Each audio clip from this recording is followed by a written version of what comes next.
Sancta Maria, Mater Dei, ora pro nobis peccatoribus, nunc et in hora mortis nostrae. Amen. Ora pro nobis.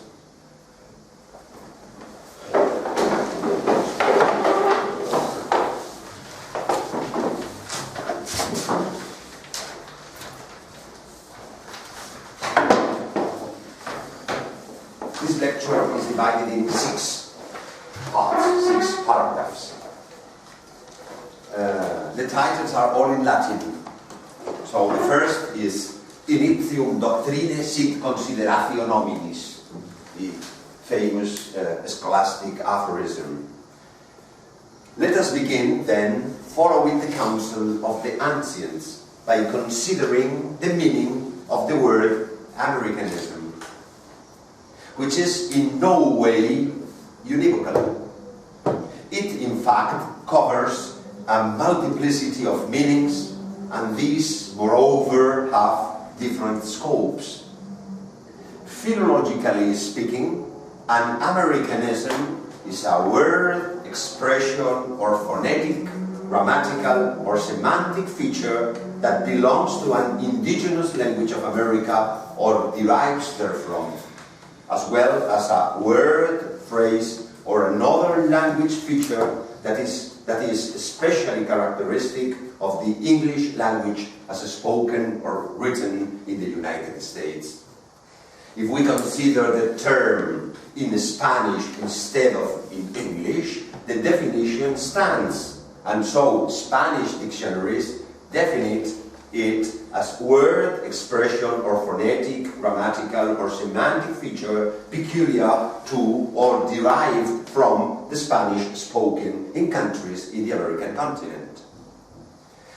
There is, secondly, a theological, not philological, but theological use of the term.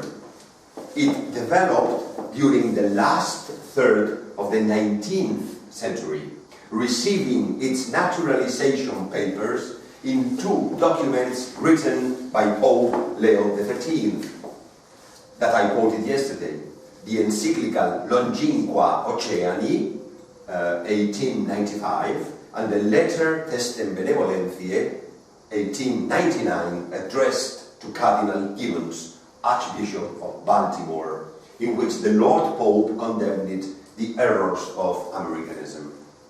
These errors are theological, but they have related political and social effects, which we discussed later. From the philosophical angle, so the third sense of the term, moreover, the term Americanism has also been applied to the efforts to develop a philosophy proper to Hispanic America, but this is a sense not so interesting for us. In addition to these 3 definitions, philological, theological, and philosophical, there is a 4th, which is broader. Although it seems to limit itself to a mere pious devotion to the United States, it quickly overthrows such reasonable, for Americans, limits and becomes entrenched in the realm of ideology, thus becoming more emotional and incomprehensible to reason. And again, it has clear political implications. We shall in what follows discuss some preconceptions of American political culture, and recall the foundations of its constitution, and finally examine its singular conception of secularity. This is the plan. So second, gratia tollit natura? Question mark. In the late 50s of the 20th century, Professor Frederick Williamson, a keen and thoughtful observer of his own country with a world view one might call European, sketched a portrait of the American soul based on its unique perception of time, space, and nature. The American perception of time is structured like a project. It is therefore spatially symbolized horizontally, like a frontier that must be crossed in the bosom of a non-sacramental view of the world. It is opposed then to an understanding of the present as the condensation of a tradition that must be lived vertically in the bosom of a world that is a sacrament meant to take us to its creator. In this division lies the difference between the Catholic notion and the Protestant, specifically the Calvinist. The American worldview is thus closely dependent on the Protestant ethic, reinforced by the consequences of the Industrial Revolution and pragmatism. Yet, the United States has experienced the paradox of the failure of the Protestant faith at the same time as its values have been retained. Hence the tension that American Catholics have suffered, a tension that is more psychological than doctrinal. They must consciously affirm the primacy of a worldview they are forced to deny in their daily lives. This also explains the absence of a manifest connection between Catholic theology in the United States and the American experience, with certain exceptions, to be sure, such as that of the Jesuit John Cotton-Murray. 3. Omne regnum in se ipsum divisum. According to the textbook version of history, the founders of the United States formed a limited government following the principles of the English Enlightenment. Their inspiration, then, could be none other than John Locke, oracle of the forces that led the so-called Glorious Revolution of 1688, the Whig oligarchy.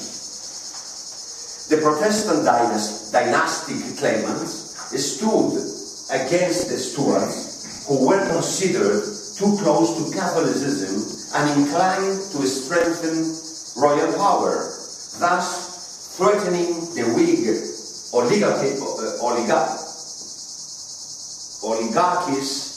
oligarchy's freedom to manage their properties. John Locke himself was a decisive influence in the institutionalization of the American Revolution through framers such as Madison, who incorporated some of his more notable ideas, such as religious tolerance and the separation of powers. But the framers borrowed an even more important concept from Locke, that is to say, the social contract. They certainly found it congenial in their attempt to found a new political society that could not arise from any actual tradition, which they rejected on principle, even if they could not prevent it from operating partially in practice, but rather from the minds of some founders. The Constitution, the written expression of the theoretical contract, therefore mixed elements of the Christian tradition, especially in its Calvinist version, with others coming from the English Enlightenment, forging an instrument to resolve basic problems, not by placing them before a tribunal that might represent natural law in its universal and final character, but keeping the diverse interests of the people in tension.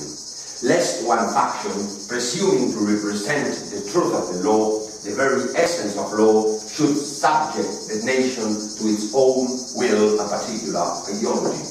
In summary, a mixture of constitutionalism and judicial positivism. Sociology now confirms what both philosophy and history have taught us. The American Republic was conceived out of hatred for monarchical despotism, and according to the optimistic version, very 18th century, in the belief that once political ambition was deprived of the means of encroaching on the rights of the citizens, one need only allow interest groups to multiply in order that their natural concourse thwart the ambitions of any one of them. Note that an inclination towards sectionalism or egalitarian fragmentation permeates the American political model.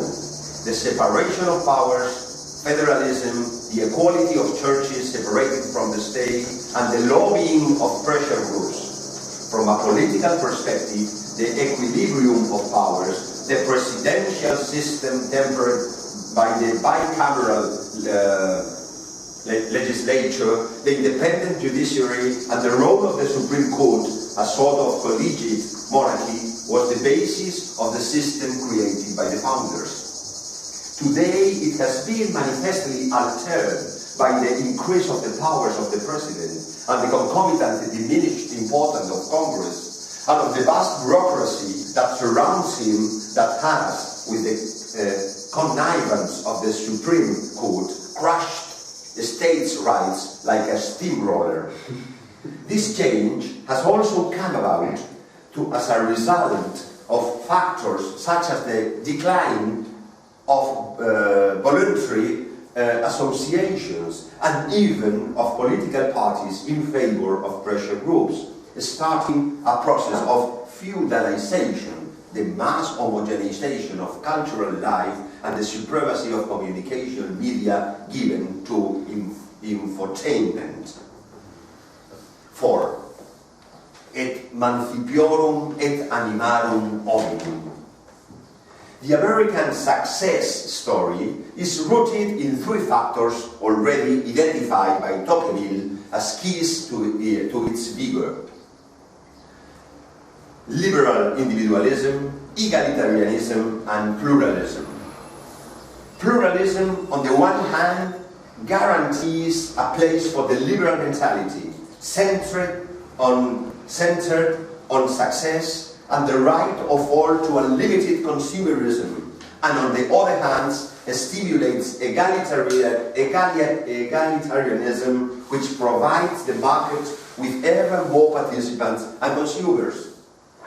The intelligent analyst Thomas Molnar argues that this framework, which constitutes the American ideology, arises from the supremacy of a unique civil society. This is to say, the impression that the United States is one nation, albeit larger and more prosperous than the others, is only a superficial impression. It is in fact a non-nation, produced by an immense civil society for which the state is only a complement, and the churches are strictly private associations that enjoy certain tax benefits. Neither the state nor the church can develop any initiatives. These are reserved for the civil society, and in particular for the business world that steers the Rhine.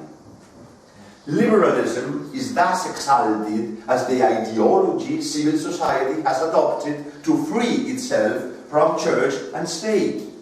From the former, through the multiplication of groups that sign also the social contract. From the latter, by depriving it of its natural supports in stable institutions and the loyalty of its subjects. It seems normal that both, as a result, have suffered a marked decline. The state has been reduced to a tool in the hands of lobbyists, and its disembodied democracy hides a more and ever more obscure system of government. As for the church, it is one more pressure group among many, offering a spiritual product in the universal market of values. That is, liberalism tolerates the presence and participation of the state and churches, provided that they lack any call to statehood or churchly evangelical mission, and that they both allow themselves to be absorbed by the liberal civil society. auto-organizing, if not autonomous, that professes a religion that is humanistic, ethical humanistic, or outright secularist. This is the American model. For the United States is the Western country where the social contract, debt, the Constitution, sacralizes society and constantly weakens the state and the churches. In the United States, liberalism is entirely indigenous, and because of the absence of a national and state conscience based on history, a subject almost not taught at all in schools, and of a robust faith, a religion establishes itself which is comfortable for anyone, made up of democracy, business, and pluralism that allows any forceful lobby to seize the stage. In Europe, the Maastricht doctrine has adopted both errors. On the one hand, a super bureaucracy of Jacobinical tendencies, and on the other hand, a vast and shapeless civil society in the American style that dissolves all institutions and puts in their place short-lived lobbyists eager for immediate successes. Ultimately, they are quasi-clandestine feudalistic groups that take over the res publica and play with morality and culture at their whim. Finally, Eastern European nations have also been assaulted by civil societies, generally of the worst type. This was predictable, for in these countries there used to be only a limited civil society centered in the capital cities that was destroyed by the Soviet occupation. The civil societies there today are often of foreign origin, which leads one to think of neocolonialism spiced with organized crime. 5. Litera enim hoc vivit. No sketch of the political and judicial culture of the United States can neglect a reference to judicial positivism. But neither can it neglect a reminder, however succinct, on the other traits that characterize it. Let us begin with this. Early on, reality imposed its supremacy over the supposedly limited power of the federal government. The change was wrought through a clause of constitutional origin, developed by subsequent amendments and judicial interpretations. Next, instead of an impossible religious neutrality, a deep hostility towards revealed religion led to the submission of religion to the power of the state along Lockean lines. But we shall refer again to this at the end of this paper. Thirdly, a judicial tyranny has imposed itself upon the will of the majority through the judicial revision of laws. Finally, the picture tends to unfold into the search for the moderation that resolves itself into a Newtonian equilibrium. But without judicial positivism, the picture remains incomplete. Indeed, it is not even comprehensible, for judicial positivism frames the entire system. It is not something external, but original in the constitutional development of the United States. It was not founded on Christian principles or on natural law tradition, unless we take the latter in its Lockean version, which, if one might excuse the pun, denatures it, but rather on the premises of political modernity. This is in evidence even today, when so-called conservative jurisprudence resists any interpretation that might imply moral values, holding itself instead to historicism or sociologism, all the while carefully skirting natural law. Natural law, as we all know, is based on presuppositions that are metaphysical and ultimately theological. The permanence and intrinsic goodness of human nature, quite apart from changes in time, and despite the enervated condition after original sin.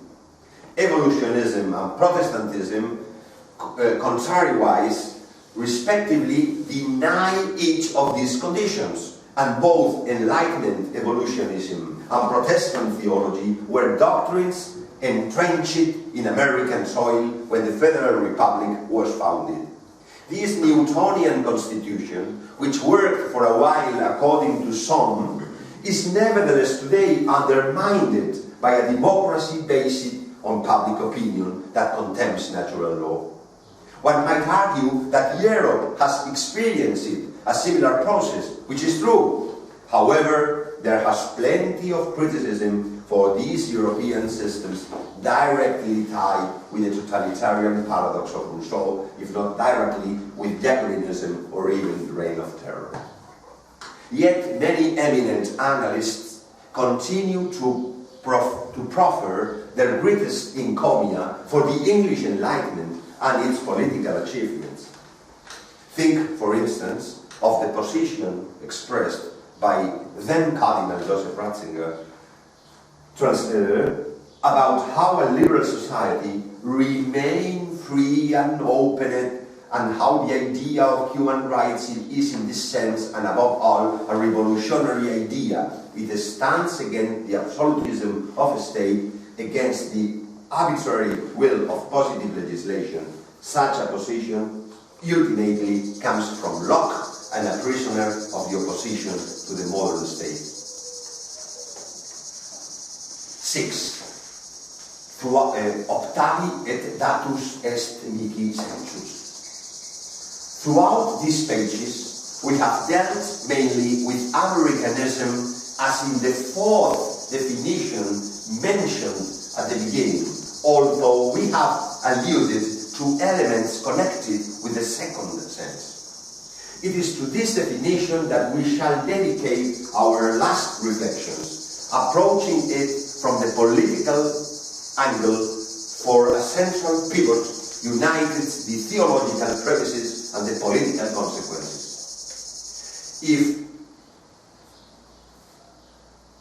If preeminently theological matters such as activism are at the heart of the aforementioned papal condemnation, certain more political matters are also present, although these are ultimately just as theological, such as the separation of church and state, so well known in the American experience.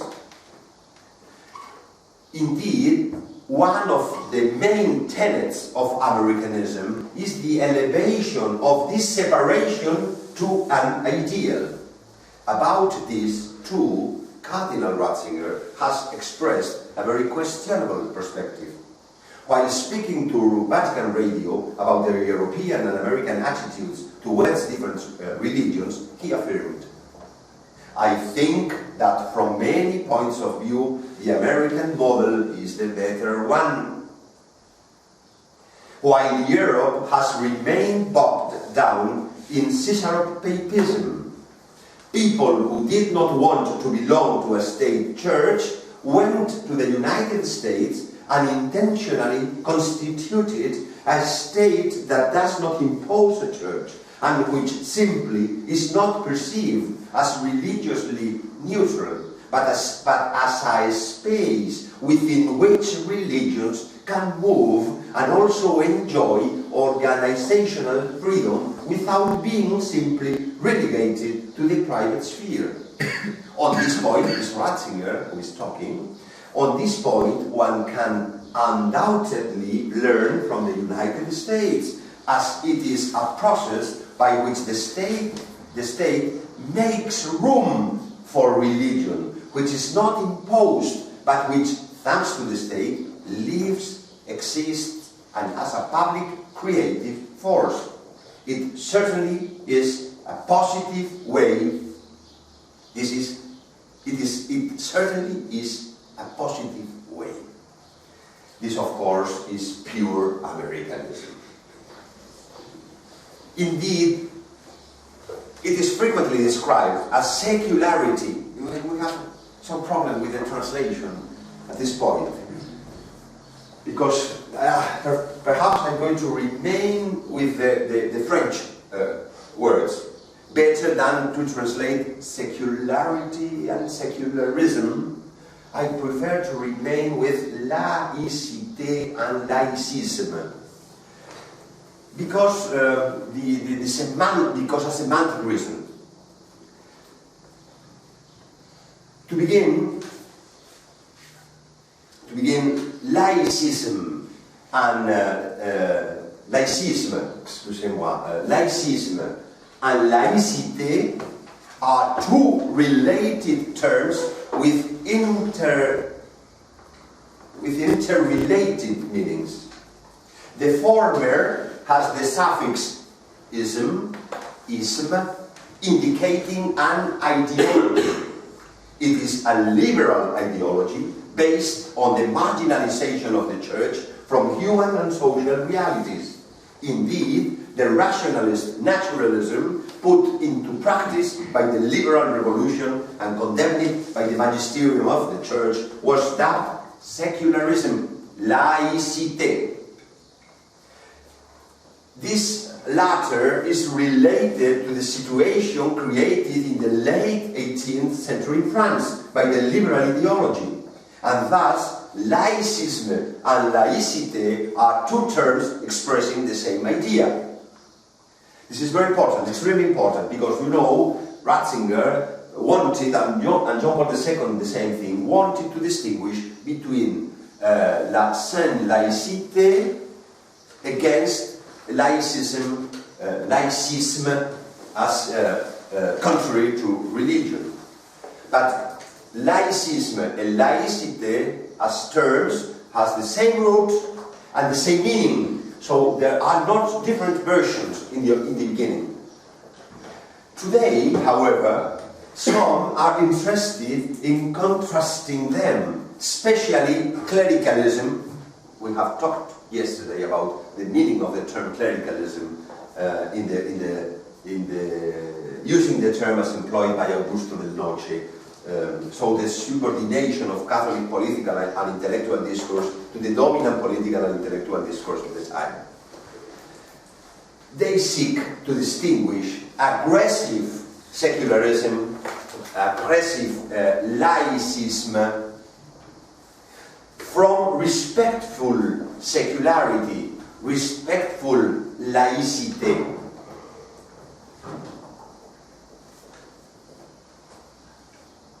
And separate the old couple, laïcisme and laïcité, into the contraries, laïcism or laïcité.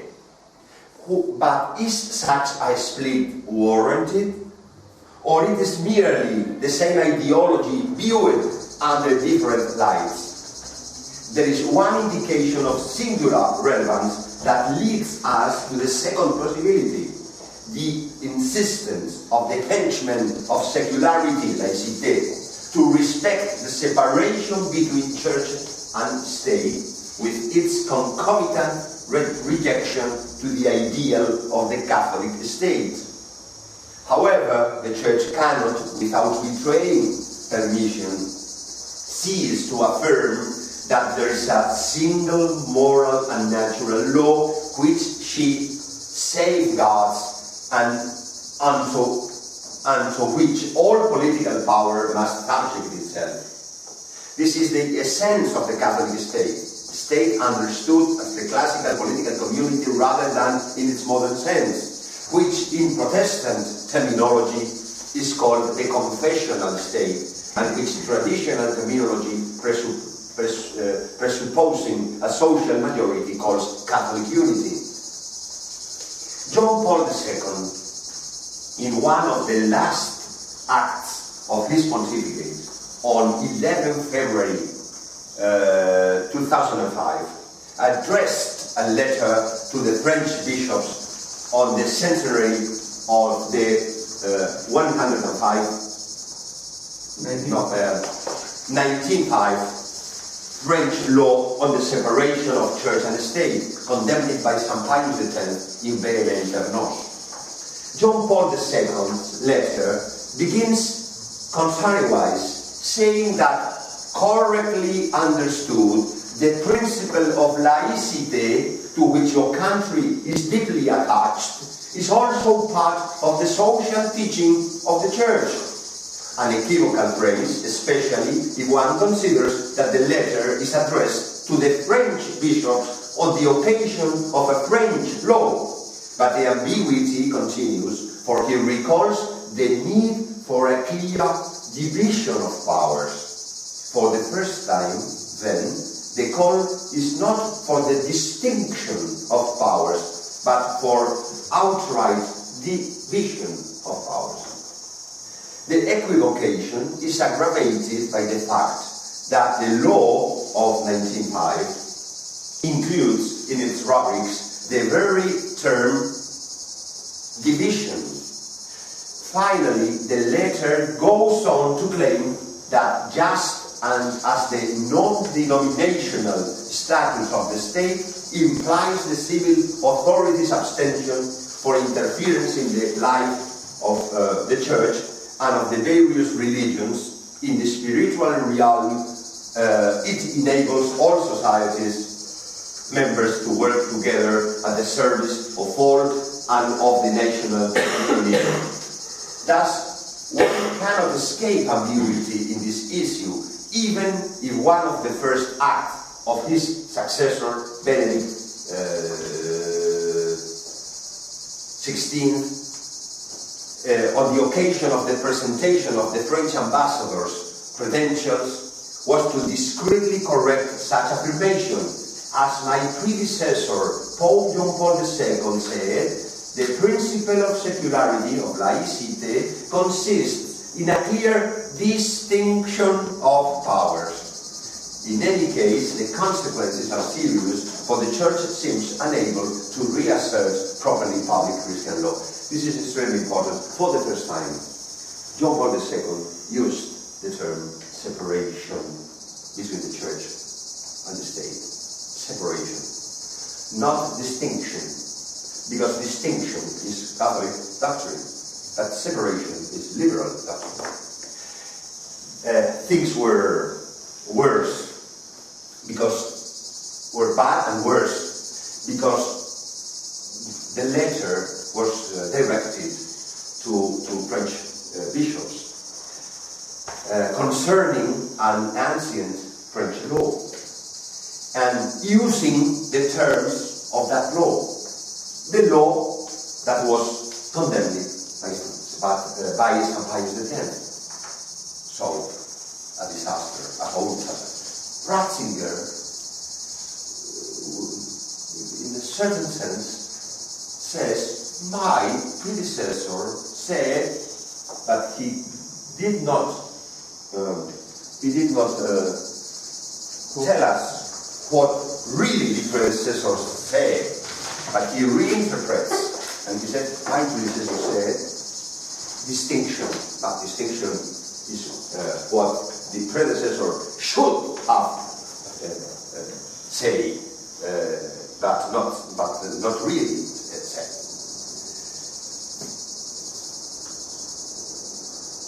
Affirmations such as no religion shall have a state character might lead one to think that the traditional perspective remains. For a Catholic state, far from making religion part of the state, submits to its unchanging morality in the political order. In practice, however, such declarations actually impose a political agnosticism which cannot but end in the submission of the Church, having forgotten its mission as the guarantor of public orthodoxy to the state. The laicity of the state always ends with the laicity of the Church. That is, in the expectation that the Church renounce her mission and limit herself to offering her products a mere option while respecting the rules of the market. Such has always been the modus operandi of laicity, having left behind the high points of civil religions. It has become fully manifest. Hence, against the false dichotomy of secularism and secularity, so laicism and laicity, we must proclaim neither secularism nor secularity. Finally, the distinction between an inclusive secularity and an exclusive one is a reflection, according to many, of the previous distinction between secularity laicite and secularism laicism. Our dear colleague, Professor Danilo Castellano, one of the most brilliant Catholic traditionalist thinkers, has dealt with the subject with great insight and precision. Allow me to borrow from him while I conclude. First, the problem appears under a new light. Inclusive secularity indeed takes the religious phenomenon into account, but as the right to the exercise of a negative freedom, of a negative.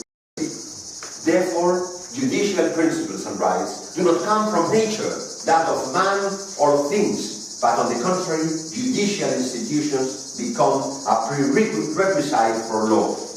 In other words, this is a judicial nihilism emanating from an understanding of liberty of conscience as a vitalizing faculty.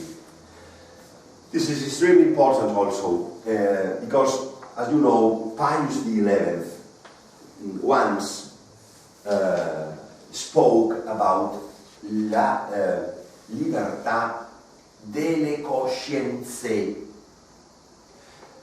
freedom of the conscience, but not the liberty of conscience, the liberty of the conscience. In other languages, is more in Latin languages is more clear. In Italian, it's la libertà della coscienza, di coscienza, non è la stessa cosa dalla libertà delle coscienze. Also in French, la liberté de conscience, ce n'est pas la même chose que la liberté de la conscience. So, because liberté de conscience implies conscience as a faculty is free.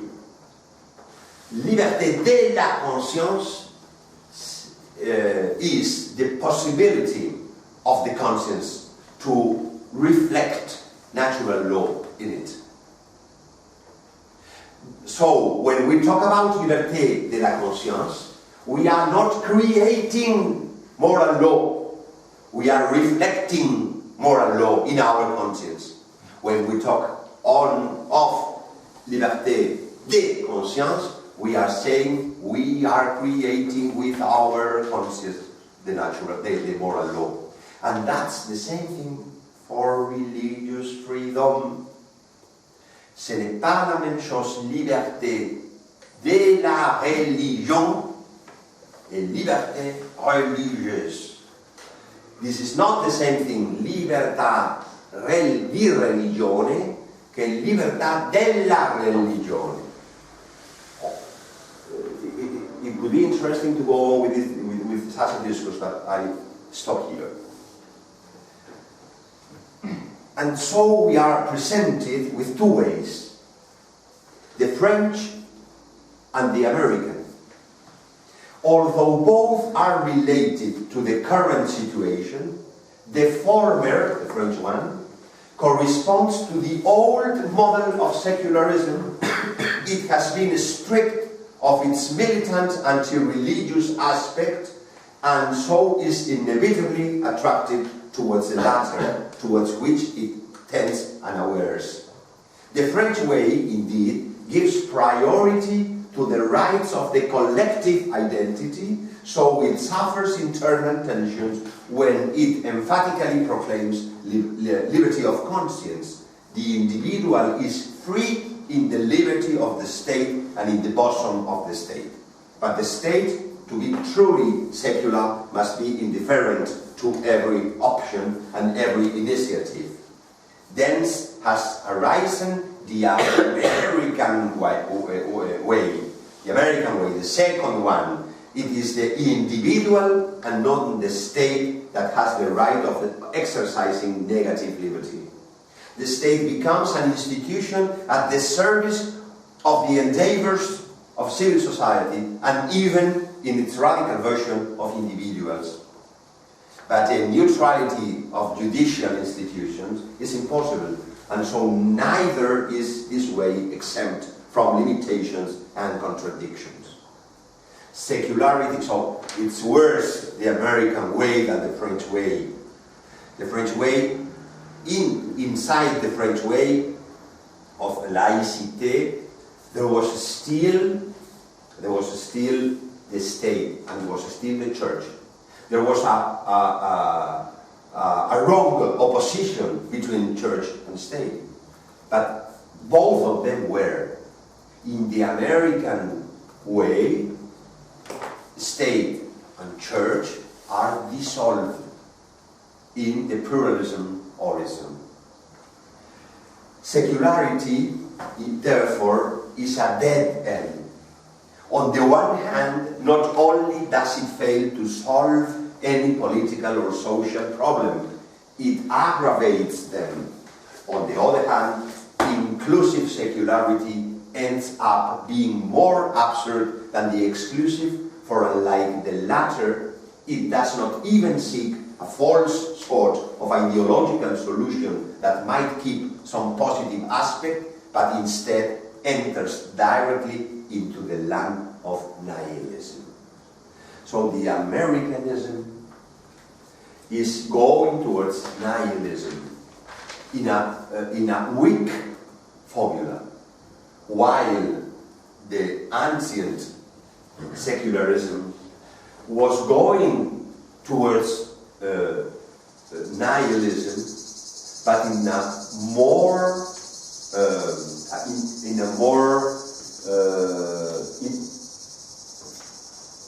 but respecting, so it's more nihilist, for concluding clearly, is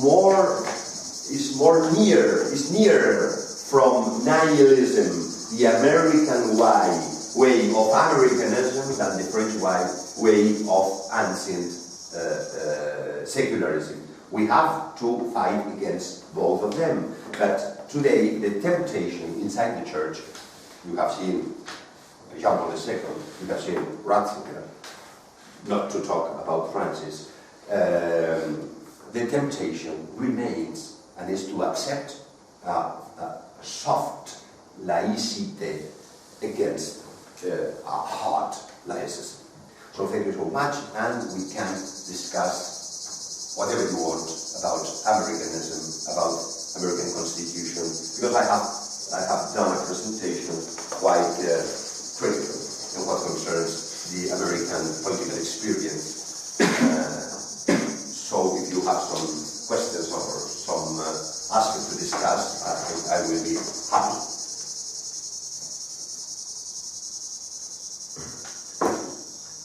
What is a concrete example? Let's say we were talking to some Americanist scholar, and we wanted to convince him of his errors. What do you think is the most concrete thing to confront somebody with? In the American political experience, it is impossible to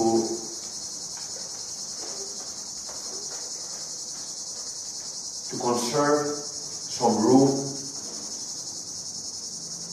for religion in the way religion has been understood by the Catholic Church.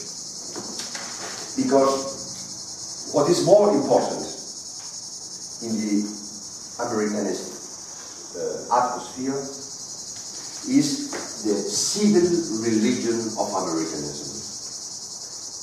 Sometimes there are some people who say that in Europe the religious atmosphere is always decaying, while in the United States you you find everywhere a religious mentality. And that's true.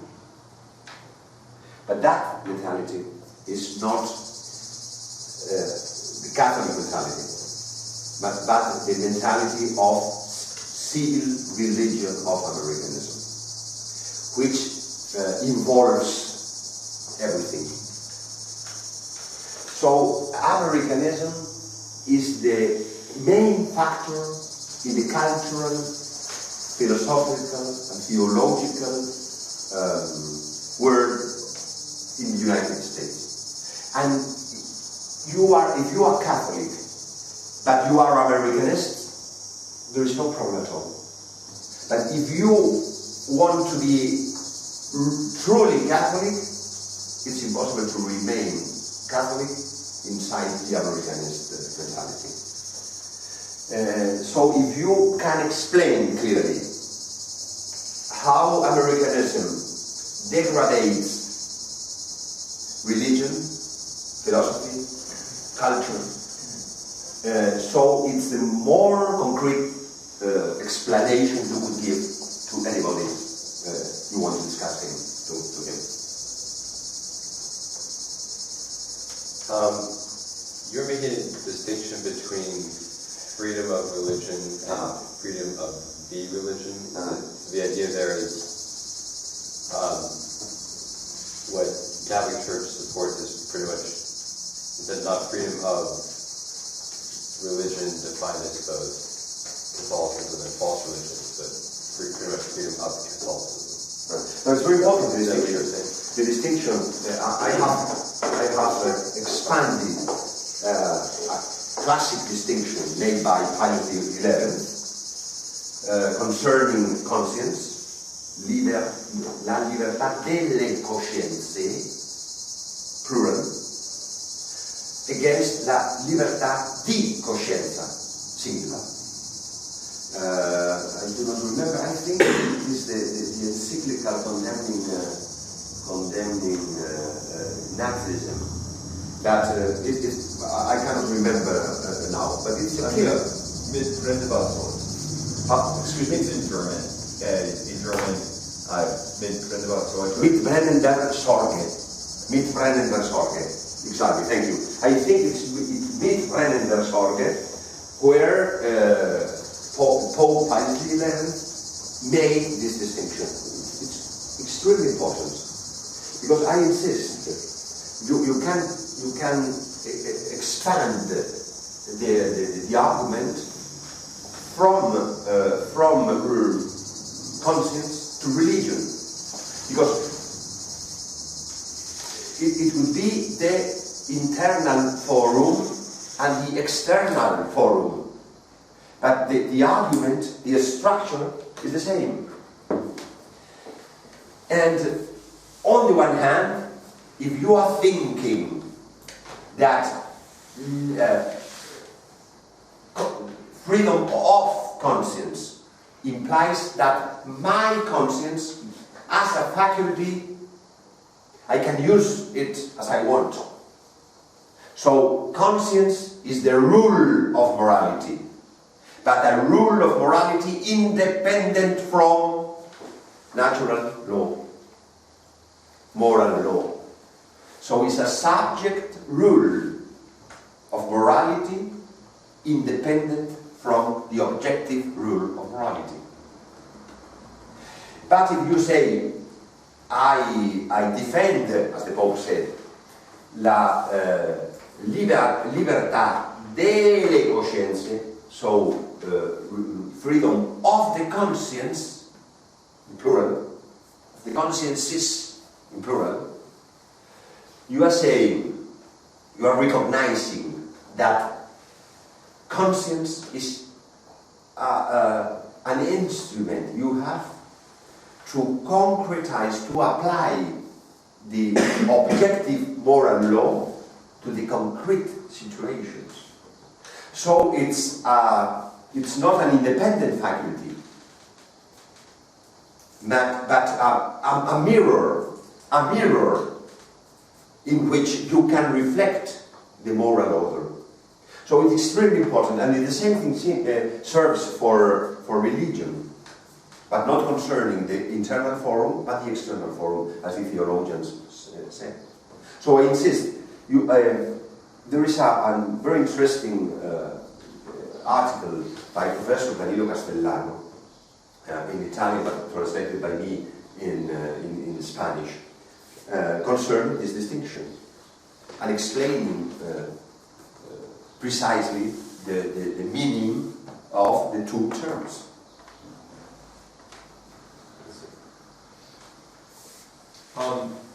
You mentioned that you see liberalism as residing within civil society, not the state.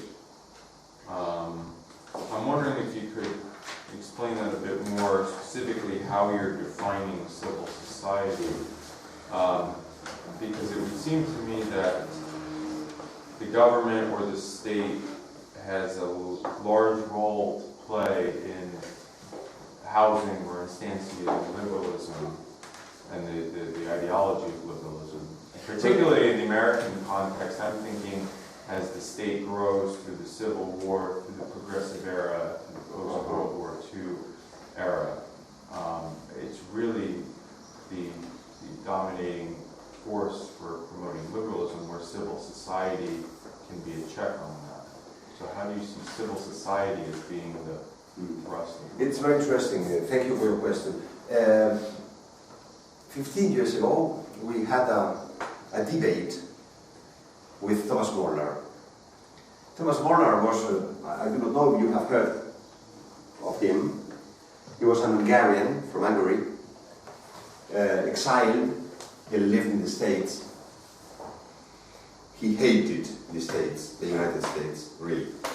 He was professor first at Harvard, and after he moved to, I think, a worse university, City University of New York. So he was not so happy. When communism fell down, he wrote to me a very nice letter saying that he has come back to Budapest. He was remaining one semester at the States and the other semester at Budapest. And he was saying, I'm very happy to be newly at Budapest, because I have found colleagues, I have found students, and in the United States I haven't had. So very radical position. And he always told me, you can't understand the evils, where the evil is, without living in the States. So you are losing your time going to Mexico, going to Colombia, going to Peru, or to Argentina, or to Chile. You are losing. There is no sense to do what you are saying. That's not interesting. You have to go to the States, because if you live in the States, you will be that all the things I'm telling you are nothing. If you consider the reality. So the reality is even worse, I could tell you. So if you don't live there and experience that, so very radical position. And when he said that the problem today was civil society, and the enemy was civil society, me reacted saying, no, but quadragesimo anno, subsidiarity principle, so we have intermediate bodies, so the tradition of the doctrine, of the social doctrine of the church. And he told me, no, because you are thinking of a society that does not exist. You are thinking of a society that existed, used to exist, but this kind of society does not exist anymore. So when we talk about civil society, we are not talking about corporations in the ancient sense, not in the American sense. We are not talking about the structures, social structures. We are not talking about subsidiarity principle. We are talking about business. Okay, okay. So that's what you mean by civil society. Okay. So, because indeed, civil society is the ensemble,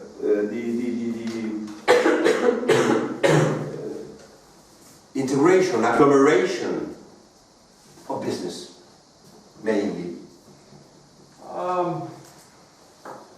It may be semantics, but I would posit three. I don't know what you call them, groups. It's called groups. Mm-hmm. Government or the state, business and commerce, and then a third independent sector, which in the American context is usually called civil society. We mean intermediate institutions, guilds, associations, not business. Very much not business. Obviously there's overlap. There can be overlap. But theoretical framework, there is... I understand you could distinguish clearly. Yeah. But I think Molnar, I was discussing with Molnar during years, but today I have to say that he was right. And perhaps he was wrong because I was thinking about a past.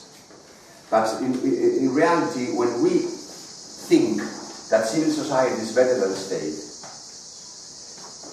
we are not understanding that today civil society is in reality the room where all the bad tendencies are being embodied. The state can be badly directed, but there is a principle of order. Even when is the bad power, the state remains as a principle of order. While civil society has no principle of order. It's autonomous. So civil society concerns American pluralism. The idea, the essential structure of American life is pluralism. But pluralism destroys the principle of order. There is no plurality. Plurality is another thing. Plurality is the richness of life. Pluralism does not concern richness of life, because indeed pluralism reflects not unity but uniformation. Pluralism and uniformation are linked. So apparently there is a great possibility of doing things. In reality, you can only do the things that are permitted by the system, because the system creates the necessity of certain things. So we cannot understand the problem of the contemporary politics without understanding what means pluralism. Pluralism is related with civil society. So when we are talking about pluralism and civil society, we are denying the state and also the church. So in America also it's very important, because the pluralism, the religious pluralism is essential. So the Catholic Church is well, there's no problem, but is the Catholic Church accepts to be only another one in the supermarket of values, or the supermarket of religions. But today, the American mentality is not only in America. Today, Americanism is all over the world. Ratzinger were Americanist, John Paul II in Europe, all people is Americanist. So Americanism today is not against only the structure of the states, of the United States, but it is against postmodernity. So modernity implies church and state separating, in conflict, fighting. Postmodernity is there is no more state, there is no more church, there are a lot of powers, and in this pluralism, individual is going to do what he wants. And excuse me, but postmodernism is worse than modernism, as Americanism is worse than French separation between church and state.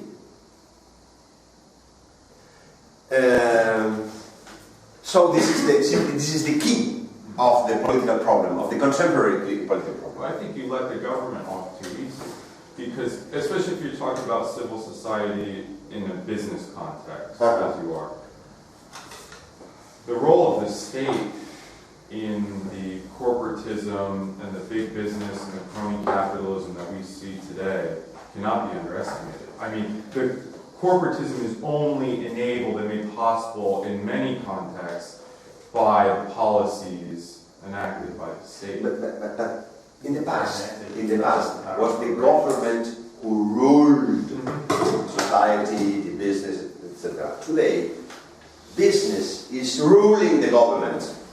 Yeah, well, I think they're kind of, I don't know how you can separate them, they're together. Well, power comes from money originally.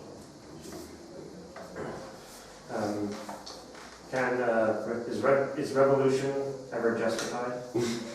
Is revolution ever justified? So we have to consider what is revolution, first of all. If we consider revolution as a revolt against the natural order, revolution is never justified. If we are thinking about corrupted order, we have to distinguish, because we are discussing a topic that St. Thomas Aquinas has perfectly described. Can we disobey a law, an act? That depends on the character of the concrete law, of the concrete act. In general, we have to obey. We could discuss, we could not agree, we could disagree with one concrete measure, but in general, we have to obey, because this is the principle of order. If the matter is of great importance from the moral point of view, perhaps we can disobey. Even in certain cases, we not only can disobey, but we have to disobey. And we have to disobey, perhaps, simply with resistance. Or even, sometimes we have to disobey, even reacting against, with the force.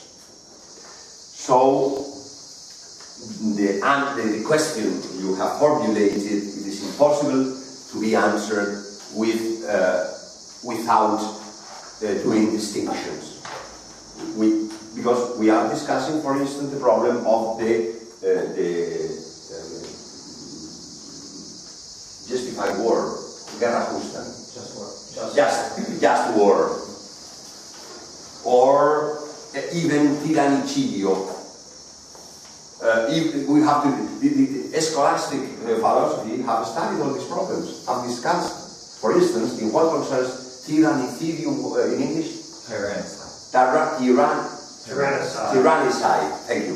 Tyrannicide. For instance, in what concerns tyrannicide, St. Thomas Aquinas begins saying that it could be possible to kill the tyrant. But after, he says, but the problem is who says when we are before a tyrant? And if every person can say who is a tyrant and can kill this tyrant, perhaps it's not a good idea. For instance, St. Thomas Aquinas begins saying yes, but finally, no. On the contrary, the Spanish scholasticism, Jesuit, Mariana, absolutely in favor of tyrannicide. Even the book was dedicated to the king. And the Father Mariana went to meet the king, knelt, kissed the king's hand, and offered the book. In France, the book was looked for, and all the copies of the book were burned. Why? French monarchy had another sense of what was a tyrant, and another sense of what the possibility of killing the tyrant implied. But in the Spanish thinking, it was clear. It was a dogma. It's important to kill the tyrant.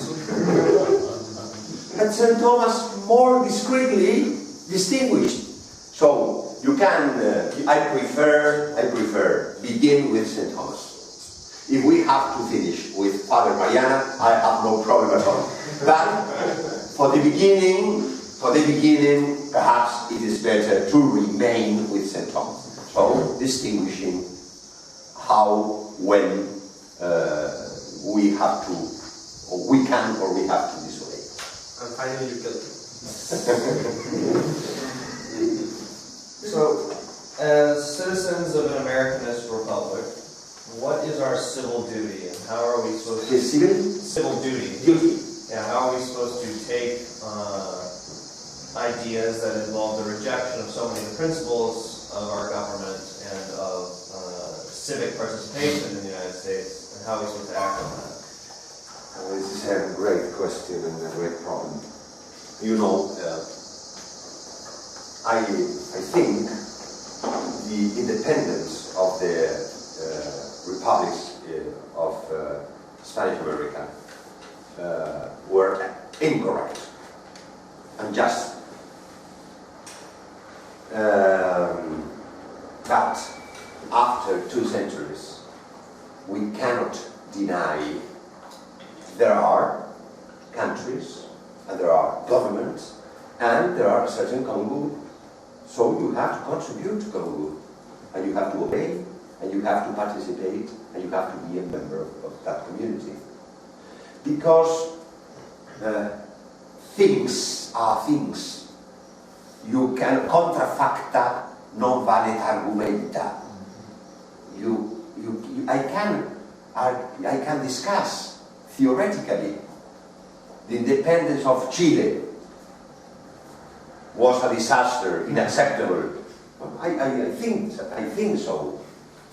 But after 2 centuries, if I say Chile does not exist, is la Capitanía General de Santiago del Nuevo Extremo, I can say that. But it is evident, I can say, I'm going to el Virreinato de la Nueva Granada. It's nice, it's nice. And sometimes I talk in this way.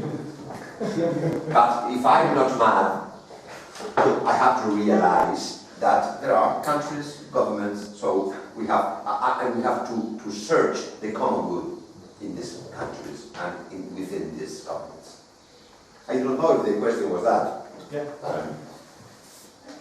This was a follow-up question. Are Catholics obliged to vote, or are they obliged not to vote? To vote. No, you know, this is a very interesting discussion also, and I'm going to give you my opinion, a modest opinion. There are some people who says, as democracy is against moral, you cannot vote, you cannot participate in the political life, in the concrete political, in the ruling party's political life.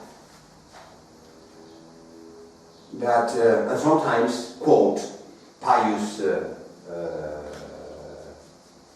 Ninth's sentence, universal suffragium, mentira, sí, no es mentira. Lie. Universal suffragium, universal lie. That's not exactly the phrase, the sentence by Pius the Ninth. Because in the syllabus, the Pope said that thinking that truth depends on opinion is an error. So if you consider universal suffragium equals universal lie, in this sense, that's true. But from a philosophical point of view, that's true. From a sociological, politological point of view, there is another question. Because democracy can be considered in at least two senses. As the foundation of government and as a form of government. If you consider democracy, and modern democracies consider democracy as the foundation, as the principle of government, we cannot, as Catholics, we cannot accept democracy opinion is the principle of government. But as a form, a mere form, we because this is a political, historical, sociological problem. I think democracy, even from this point of view, is bad. But I cannot say this is a faith dogma. So when some people, I am thinking about one debate these years ruling in Argentina. Terrible. Because there is a friend who insists that it's impossible to vote. Now, people. There is no reason. You can, as a matter of principle, you cannot say a Catholic cannot vote. A Catholic can vote in certain circumstances. Can do it. Because it's the problem of prudence, it's the problem of moral life, as a great amount of decisions in our lives. And there can be a situation where Catholic should vote. No, this is another problem, because I have begun with, can a Catholic vote? I think a Catholic can't vote. The problem is, if a Catholic can vote, what is the party can vote? This is another problem. But should the Catholic vote? This is another question. I do not think Catholics are obliged to vote. I think a Catholic can consider that all the options are offered to him are unacceptable. So he can conclude he is not able to vote anyone. But this is a decision, concrete decision, founded by prudence, virtue. And so we have to distinguish and to consider case by case. As a principle, I cannot say a Catholic should not vote, should never vote in the real situation. No, no, no, no. That depends on the concrete votation, in my opinion. So if there were a referendum, just one referendum to legalize abortion, and a Catholic who was perfectly able to refuse to vote, could that be sinful to refuse to vote? So either one. Perhaps not. 2 weeks ago. I think a Catholic can refuse, and perhaps should refuse, because submitting to referendum such a question is a very dangerous principle. No, but it's a very... But let's say that the referendum... The referendum's already there. Is there? Is there? There will be a referendum. If there will be a referendum, you must consider the different aspects and you have to decide. But I think you can vote and you can decide also not to vote. I have no problem with these people who, considering the fact of submitting to votation essential moral question, is unacceptable. Is quite... So you're saying it's always acceptable to not vote? Excuse me? You're saying it's always acceptable to decide not to vote, Yeah. based on the fact that there is a political authority in position which is not legitimate? Yeah, I think you can decide not to vote. Always. No, all. If you always... I think I think what you that's just said. You right, said I mean, I just proposed it's it. more... I think always, in practical, you cannot vote, never. But I think it's not acceptable to decide a priori not to vote, never. Because the moral consideration of voting concerns each votation, so concerns the concrete circumstances of each votation. Yeah, no, it's just what you just said. Maybe I misunderstood. Uh-huh. You're saying that basically, if there's a referendum, there's a clear moral obligation if you're going to vote against. No, I'm not sure. But then you said it's okay to decide not to vote because it's a referendum, which is an illegitimate form of governance. So then that No, because it's not legitimate. Okay. Because it's like voting whether God exists or not. Exactly. You can refuse to vote if God exists or not Right, exists. but we are establishing then the... You can choose to say God exists. You couldn't vote God doesn't exist. But you could choose or voting God exists, or I refuse to vote such a question. Because I can't accept this question is going to be submitted to popular opinion. But it is being, well, it's already being submitted. I think so. In the end, this is not really a question, but regarding that subject of voting, for example, moral principles, which is becoming sort of a trend now, do you think that the intention is actually to use the public support as a meaningful and non-arguable demonstration, way of demonstrating that, for example, abortion is the proper way to go, or that God does not exist for that purpose? Excuse me, could you repeat? I'm I trying have to not say- understood the sense. In the end, en castellano, sí. En el fondo, la elección o la votación, efectivamente, un católico frente a una situación como esta podría decidir no votar, ¿ah? Como podría decidir votar, pero la situación es bien fregada, ¿sabes? En España se ocupa eso, ¿verdad? No, pero lo entiendo. Es difícil, ¿eh? Eso ocupa en Chile. ¿Son Colombia también, no? Es pegado. Sí. Porque estamos frente a una dificultad bien complicada. Porque por un lado tú puedes decidir, mira, me están preguntando tonteras, y como yo no me gusta que me pregunten tonteras, ¿usted sabe lo que son las tonteras? Ya, okay. Nosotros decimos tonterías, pero... Tontería. Tontería, En Chile decimos muchas cosas. En Chile decimos algo como una chica, no me acuerdo qué dice, bueno, la cosa es que hasta las 11 de la noche. La cosa es que, en el fondo, si tú no votas, claro, porque en el fondo me están preguntando algo que es una verdad moral, ¿para qué voy a votar la verdad moral? Pero el problema es que finalmente tú no votas, ¿ah? Son muy poquitas personas las que van a vencer así, porque muy poquitas personas van a vencer como muy poquitas personas. Entonces el resto va a ir a votar y como son una manga de borrego, o somos una manga de borrego probablemente, va a ganar probablemente el hecho de que el mal moral es aceptable y bueno, y con eso queda validado. So you were pointing out the aspect of efficacy. No, not really. It's not a question of efficacy because I'm absolutely convinced that we are lost.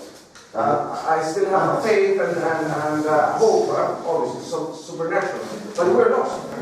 In Chile, abortion will win. All over the world. Yeah. It is the same thing. It's not quite different. And we need Christ personally present here to help us. But anyway. No, but you know, I think. But no. What I'm trying to point out is that from a moral point of view, imagine you have three alternatives. You don't vote, well, two alternatives. You vote and you do not vote. The problem with not vote, from a practical point of view, if you do not vote, first of all, probably, and this is just,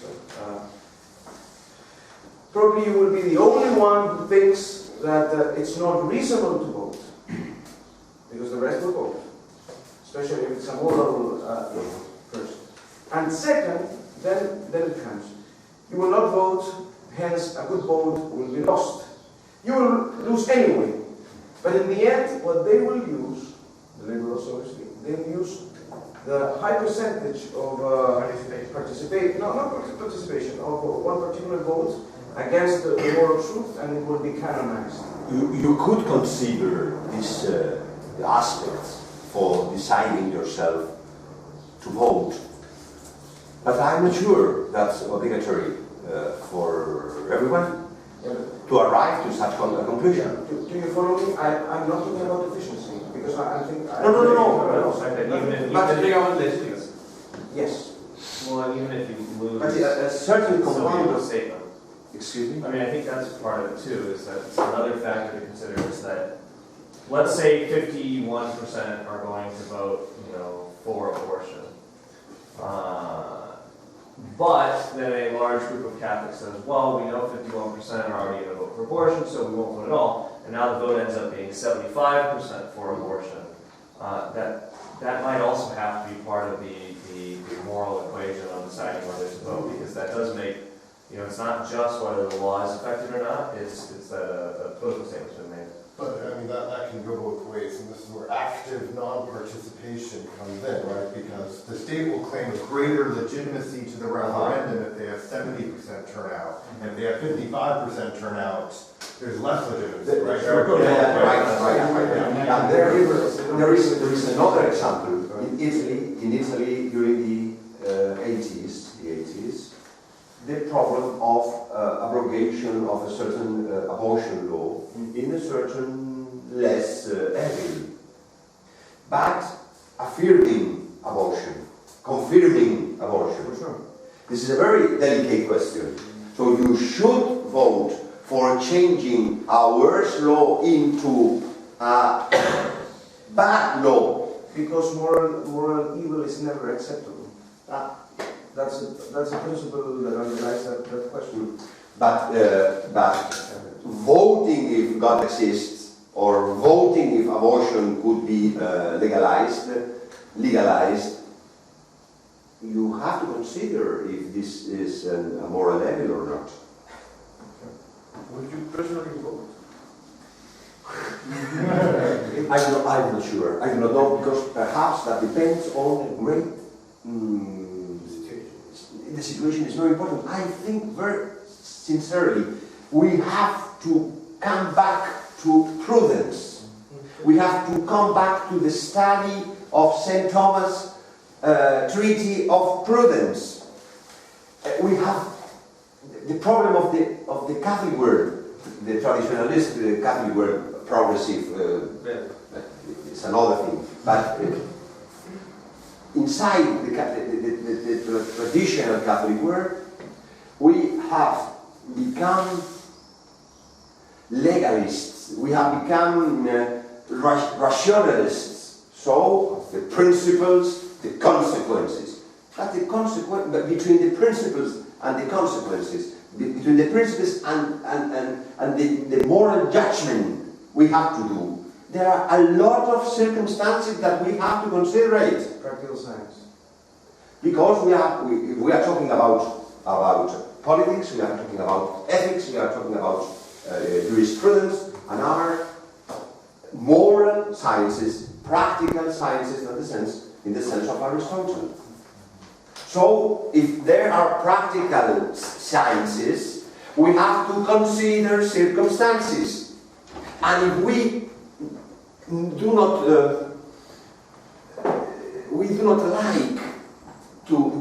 appreciate to consider circumstances, we are making an important mistake.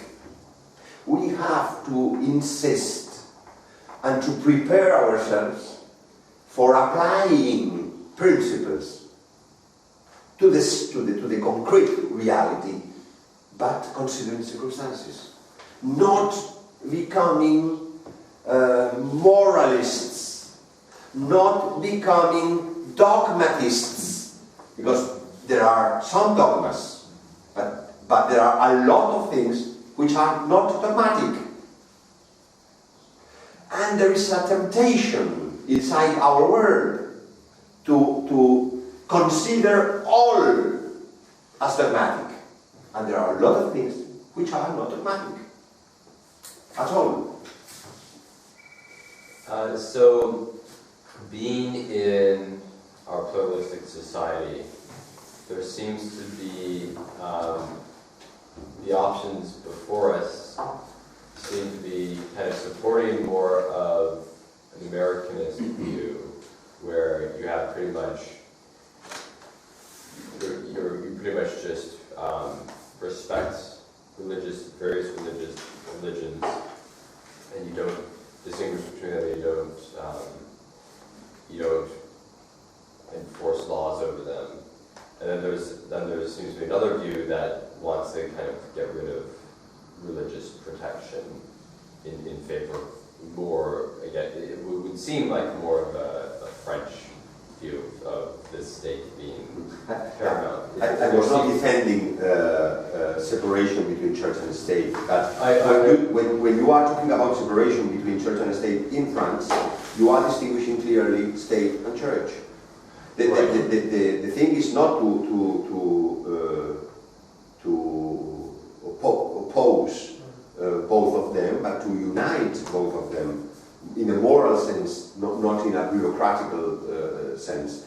But if you destroy the church and the state, it's worse. Right. So this was what I. But given that has already been, given the fact that that notions have already been destroyed, what should we support? Culture. Because you'll have instances where people are doing morally evil things.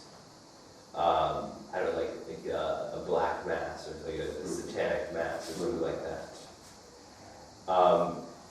And then you also have people doing things like not giving contraception to their employees.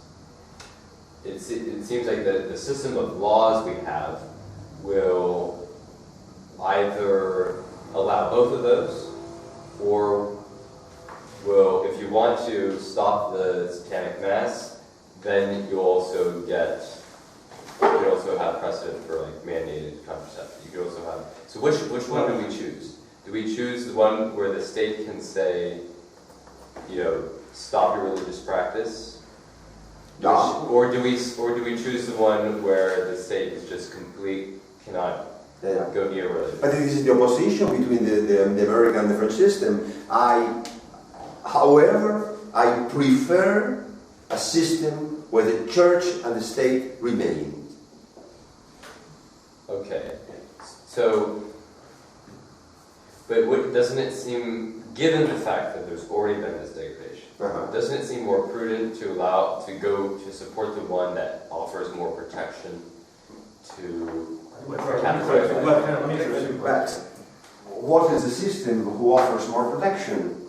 Do you really think that the church is freer to act right now in France than it is in the United States? Is Father Carlos more free to act than the pastor at our Because France has suffered an evolution towards the States. And all the world, the French system has been separated by the American system. So the American system has expanded. So do you think Why just do you in think terms that of, is? Why did they move? I think we were able to act. We are able to act more freely as a church established here than the church in Washington. Yeah? And why? Is that more to do with the I don't know why. ecclesiastical authorities? It's Is that perception. Because it's perception. I've been thinking, for example, about how the maybe you can tell there's a particular thing in this town because of we have a good mayor. But here I can more freely, for example, have a procession than in the States. It's easier for me to have a procession here in the States. It's easier for me to use a castle here in the States. Yeah, because the public space is considered under a different view. So one thing is I'm just saying some practical things. Is it easier for you to question the Republic and the I think it's- Revolution than it is for me to criticize the Constitution? Oh yes, yeah, absolutely. I don't believe that. So you can't criticize the Constitution. Oh, yes, you can. Oh, yes, No, you it's, can. Of course you can. And Well, here you it's can't not criticize a the tradition in the States to question the Constitution. Here, Here, there's there's a this strong movement. tradition of There has always been a strong movement of Catholics. right, More important, less important, who criticize the Republic. You have some Yeah, right. But I think the reaction to them is much harsher than the reaction. No one has died. For someone. No one has died. In the States attacking the Constitution. But that's exactly my point. Is they wouldn't kill us for it. That's my point. Is they wouldn't kill us for it. But we wouldn't be taken seriously. Right, they wouldn't kill you. Nobody is looking to criticize the Constitution. the Constitution is a part of the civil religion. And in France, I mean, the people say the other thing. No, theoretically, but not in practice. And then the second thing is to the question of black mass and religious freedom. I mean, we had to answer this question. Robert Jordan refused to sign the petition we drew up. Against. Marianne Glendon refused to support the petition we drew up because they said that it would risk, it would by questioning the value of religious freedom at the university, we would be risking limiting our own efforts in the future. Right. Now, It must be a win. so, but it's a difficult question of prudence, but the decision we made, and the decision that I think worked was that, first of all, we can't be basing it on religious freedom because this is a very silly thing to begin with, and so we shouldn't be using, only to a certain extent can we use a principle that we don't believe in. Secondly, the situation already at the university was such that our views were already restricted every day. And so it was a farce to even pretend that there is religious freedom for the Catholics. And you had an instance of a grave evil. And That's Christian. third, it was objectively, both in a spiritual and in a political sense of mocking the church, an objectively evil thing that needed to be stopped no matter what. And so that was the decision we made, but the two most eminent Catholic people connected with the university refused to support us in that. And so I think it's not a question that's answered terribly easily. Yeah, but it would be better. It would be better to oppose the Black Mass and have them use that as precedent to persecute you later, and take the persecution, but you knew you stood against the evil of the Black Mass. okay, so you think, Yeah, the highest value is not protecting our religious freedom; it's protecting the truth. Right, exactly. So I'd rather be, but it's a different question. I had a long discussion with Brother Carlos the other day about prudence, because the way I see it is I would rather come to before St. Peter and say, I fought against the Black Mass. I did what I thought was right, and we suffered for it, and the faith suffered for it, and souls suffered for it later. Our freedoms were taken away. It was imprudent. I'd rather say that than I did what I thought was prudent, and I think maybe souls were saved later because of it. But then you go turn around after stopping the Black Mass. Then you go turn around and support the Religious Freedom Act. That's the question of the political game, and it's an interesting one. As this was going on, I had only one kid, came up to me and said, "You Catholics are full of it because you're going to use this argument, and then when you're finally in control, you're going to suppress us." He said, "Isn't that right?" I said, "Yes, that's exactly right." That's what I say. In minority countries, we demand religious liberty because that's their principles. And once we deny them tolerance because that's our principle. Yes, so that's my question. Do we do exactly that? Do we? It's a danger. It's dangerous to use that strategy. If they, what's the answer though? Should we use it or should we just? The best thing is to explain the Catholic doctrine, the traditional Catholic doctrine, and if we have to react, we do not use religious freedom. We have to say that against things against moral, we have to react, but not in name of religious freedom, but in name of objective principles. But value is, I don't like at all the word value. To some extent, the answer can't be as simple as that, because at some level we have to be able to use the Egyptian gold. We have to be able to take whatever's sitting there, no matter how problematic it is, and do something with it. I mean, same with this. It goes back to the discussion with voting. Yes, there might be cases where we say we shouldn't do it at all, but there also certainly, at least the way I see it, would be cases where, whether we agree with the principle of voting or not, it's a convenient way to establish a greater good and a primary good, and it's not necessarily immoral means to do so. And the same way the religious freedom argument, it's not. I don't think it's necessarily immoral for me to use a rhetorical device that I don't necessarily believe in. And that's what's difficult about it, is where you move from prudence to actually preaching something you believe. Well, sometimes you can use dangerous strategies, but if you insist in preaching doctrine, perhaps you are diminishing the risks. So you say, we want to impede this Black Mass, and we use religious freedom. But at the same time, you remember what is the meaning of the doctrine of the Church about public space or the state obligation concerning moral, concerning the religion. But the problem with this is, from a pedagogical point of view, if you continually goes on using this strategy and you do not preach anymore the Catholic doctrine, at the end, this strategy substitutes. Well, that's the problem with the bishops. That's what their whole premise is, that they never preach the doctrine on the end, the religious freedom doctrine is a trap in itself.